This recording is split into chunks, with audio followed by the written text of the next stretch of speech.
Did you know that one of the main reasons that your business may not be performing at the level you desire has actually nothing to do with your skill set because you're probably really good at what you do, whether you're a consultant or you have a service-based business, or if you have a product, you may be really good at what you do and yet may not be getting the results you desire, not because you're not good at what you do, but because your mindset and your skill set have to work together. Fundamentally, your business will grow to the extent that you do. And here's the premise for this whole video today, that one of the reasons your business may not be growing how you desire is not because you're not good at what you do, but it's because you may be stuck in your personal growth and development, because your business will grow to the extent that you do, both personally on the inside is what I mean, and then on the outside. So in today's video, I'm going to unpack what it means to be the CEO of not only just your business, but of your life, because they are directly connected. So when I say CEO, here's what I mean by that. CEO stands for Chief Executive Owner. Chief Executive Owner. So when I say chief, here's what I mean. I wrote this in my notes. You are the leader of your direction and the decisions that you make. There's nobody above you on your organizational chart. There's no longer the excuse of waiting for permission or someone else's approval. It's ultimately up to you now to make decisions, and which leads us right to the executive. It's important that you execute, that you take action, that you act on what matters most, because ideas without action are just daydreams. And one of the challenges I think that I have, and so many of us in particular in today's time has, is that we're not at a lack of information in today's world. We're not in a lack of information in today's world. Here's what I mean by that. That if somebody wants to research and find out information, it's so easy in today's time to look on YouTube, to take a course.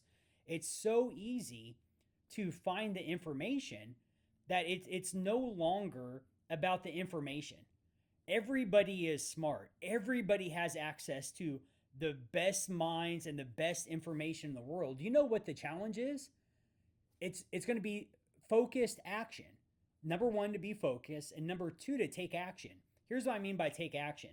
That you don't just learn for the sake of knowing more, but you actually learn for the sake of doing, to take action. So chief executive, meaning you execute on what matters most. What matters most, when I wrote that down, I was thinking about order of priorities. One of my favorite books is called The One Thing, written by Gary Keller. And it opens up with the illustration of, it says, if you try to chase two rabbits, you will catch neither. It's a book on focusing. And the whole premise of the book is that the focusing question, what is the one thing that you do such by doing makes everything else easier or unnecessary? So if you're looking for a good book on prioritizing and putting things in order, because not everything matters equally. You may have 5 things in a day's time that matters, that must get done, but you're going to have to put those in order of what's most important first. So you take action on what matters most. There's prioritizing that happens there, because fundamentally ideas without action are just a daydream. Your business and your life, for that matter, are not going to get better without being intentional. And the last part of the CEO, the O does not mean chief executive officer in this situation. It does not mean officer, it means owner. Do you have a strong sense of ownership for the results that you're getting or not getting in your life and your business? Or are you pointing the finger, meaning that you're blaming others and it's always somebody else's fault? There's always reasons instead of results. And when it comes to owner, here's what I mean. That you take full responsibility. It's like Jocko Willink talks about in his book, Extreme Ownership, where good, bad, or indifferent, you own all of the results always. You're no longer blaming or pointing the finger at someone else. You take full responsibility for your choices, your growth, and your results. So now that we have a running definition of what chief executive owner is, I want to talk about the shift that's going to have to take place, especially if you're a solopreneur that's looking to move into entrepreneurship, or maybe you've already launched your business, but there's a key mindset shift that has to take place. And I like to think about this going from an employee to an owner mindset. And there's a handful of differences identified that I wrote down that I want to share with you. Number one, an employee waits for direction. That they wait for direction, where an owner, it's going to be up to you to create that direction. Also, an employee, think about this. They have a job description that somebody else handed them. So they're executing someone else's plan. Well, that's not how it works as an owner. As an owner, you have to build the vision, create the vision. It's up to you to do that. Gone are the days where somebody hands you the plan, hands you the vision, and does all that for you. It's up to you to dream, to be creative, and create that for yourself, for you and your family and your business. Next is going to be, with being an employee, paychecks are going to show up regardless. I mean, even as an employee, even though it's been a lot of years since I've been an employee, that even if you call in, even if you show up with a poor attitude and you don't really get much work done, ultimately, as long as you clock in and as long as you clock out, you're going to get a paycheck. They show up regardless, that paycheck does. But as a business owner, your income is going to reflect your growth.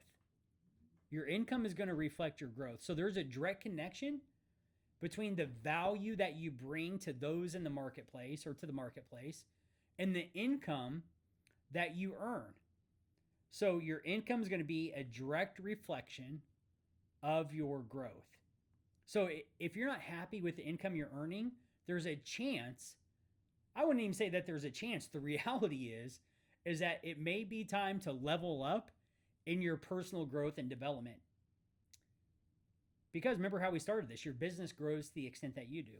Next is going to be, being an employee, permissions required. Usually as an employee, you're not so much empowered to make authoritative decisions, especially when it comes to big picture direction of the company.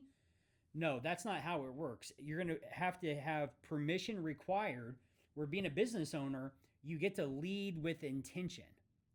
And then the other one is, an employee, they may blame circumstances. They may blame the other coworkers. They may blame leadership or the higher ups or their boss.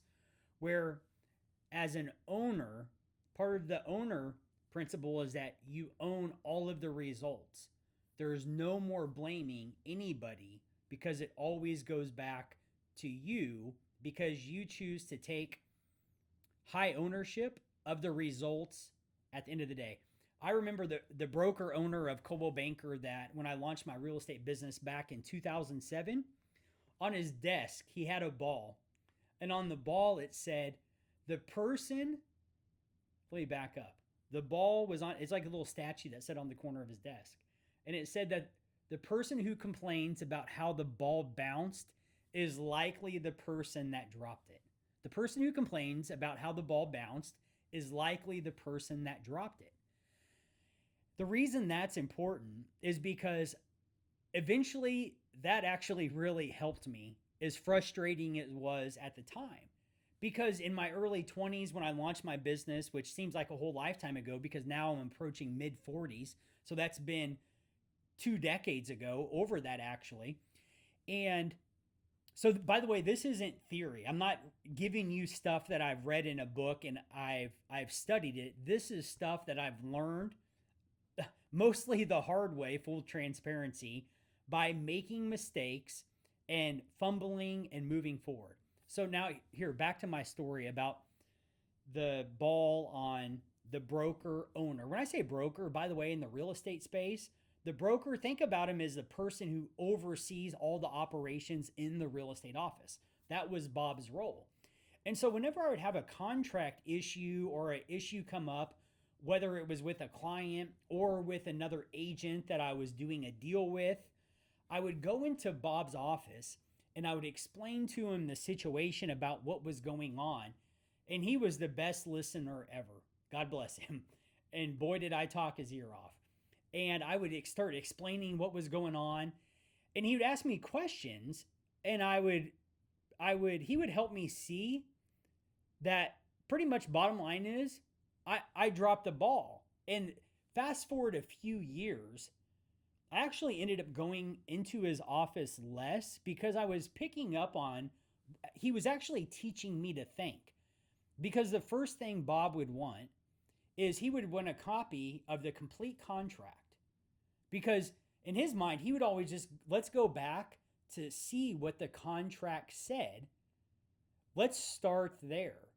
And so eventually, fast forward a few years, thanks to his mentoring and him teaching me really how to think as an owner, is I would eventually be able to connect the dots and start thinking about the questions he would ask me, and then I would just be able to figure it out myself. But here's the truth. The truth is, 9 times out of 10, the challenge that I was having was actually not a challenge with the other agent or even my client. It was something that I did where it was a conversation I didn't have, a question I didn't ask, the clarity I didn't get. Most of the time, 9 out of 10 times, I was the challenge in that whole scenario. So, once again, the person who complains about how the ball bounces is likely the person that's dropping the ball. So, employees may blame when the deal falls through, when the market gets challenging or shifts, that there may be a temptation to blame, or owners build. When something goes wrong, since the owners don't blame, what is it they do then? Well, when something doesn't go right, when they're not getting the results they want, they ask, what part of this do I own? Where is my DNA showing up in this challenge that I'm having in my business? What can I learn? What can I do differently? Do you see where there's that sense of ownership? Like there's an opportunity to have some inward reflection and inner coaching going on. By the way, self-awareness does at least 50% of the hard work in a business. Most of the challenges people are having, without any type of reflecting or awareness, you're just going to get stuck repeating, getting the same results over and over. If you do what you've always done, you're going to get what you've always gotten. So if you're not liking the results that you're getting in your life and your business, you may have to increase your level of self-awareness. You may have to ask for feedback from a trusted friend, mentor, or spouse, because all of us have blind spots. I was just reading in the in my Bible yesterday morning. I've been going through the book of Luke, nice and slow, so some learning can take place in me. And I was reading about the person that looks in a mirror and walks away and forget what he looks like, that whole thing there. So when it comes to reflecting in your business, it's like this. It's like what Luke says. It's like looking in a mirror and it reflects back to you. One of the challenges in being a business owner is that it could be painful. I think about being an entrepreneur for the past 2 decades.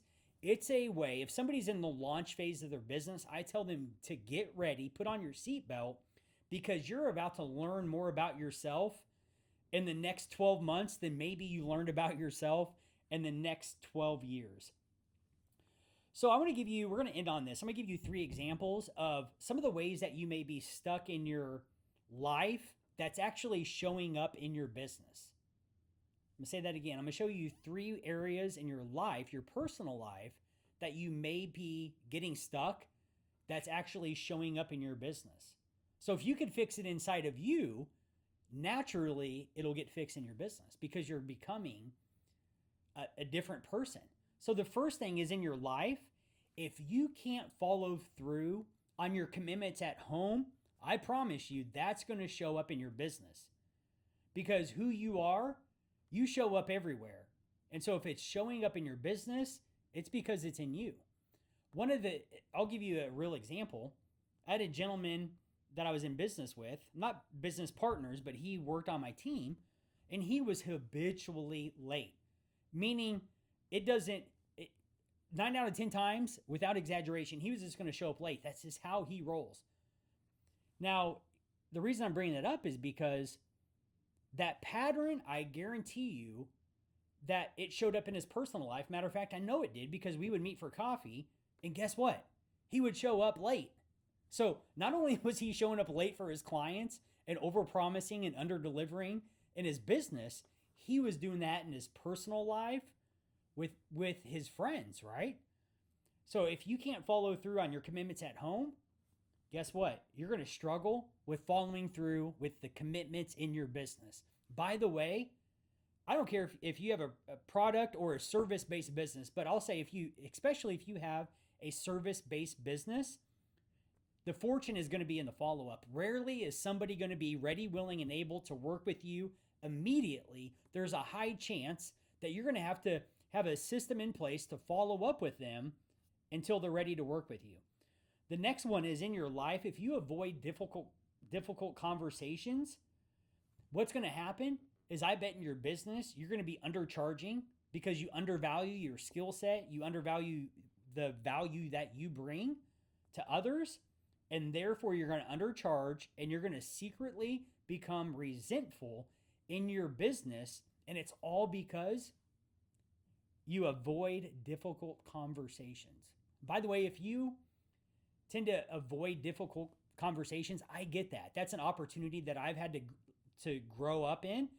And I choose that word intentionally because guess what? As a kid, when things were tough at home, it could be chaotic, meaning somebody went away in handcuffs, things got broken, like it was super intense.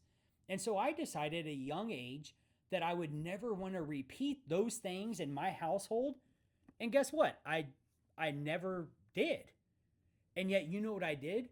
Is I swung to the other side of the spectrum. Instead of all chaos, getting angry and blowing up, I swung over here, meaning that I wouldn't want to have the conversation at all. I would just ignore it and think, okay, well, maybe eventually this problem would go away. Well, guess what? Problems don't just disappear, especially in your business or your life. Part of that is learning the skill set and the mindset required in order to lean into the challenging conversations, because the conversation is the relationship. The conversation is the relationship. You know how passionate I am, if you know me at all and if you watch other videos, about building a referral-based business by taking care of family members and friends and their family members and friends. Well, part of growing and having a referral-based business is going to be learning how to have conversations that are just awkward, challenging, and yet you get to choose to be the leader and have these conversations. And guess what? Eventually, it won't be as hard as it was in the beginning, and people will actually appreciate you and look up to you for being the leader, meaning that you take the initiative to have those conversations. And the last one is this. If in life you're afraid to believe you're worth more, you're going to struggle to charge what you deserve. You're always going to be underpricing yourself, staying secretly frustrated. And why is that? Is because fundamentally your business grows to the extent that you do. So if you're having challenging times in your business, you're not getting the results you want, I propose don't go external and look at the market and look at the people or your team. Go internal and find out through reflection, through getting feedback, maybe through journaling, maybe going through the handful of things I've shared and identify the one that stands out to you that you know there's an opportunity to level up in. By the way, in the comments, share with me which one is the opportunity for you to level up in. I'll share full transparency. The one that I'm continually to work on is going to be having the conversations that I know I need to have that make me uncomfortable. That's the one that I'm currently been working on. But guess what? That's not new information. I've been working on that for at least the past 10 years. So you're going to have to be patient with yourself. Remember, nothing changes overnight. And when we talk about ourselves, think about how long you've been you, right? I've been me for 2 years now, soon to be 43. Why am I bringing that up? Is because chances are it's going to take longer than you think to make these changes. So be patient with yourself, ask for feedback, and come up with a plan. Come up with something that you can do as a result of this video to take action. Don't be just a hearer, but be a doer. I like to say doing is where the magic happens. I trust that this has been helpful, and we'll see you next time. Bye for now.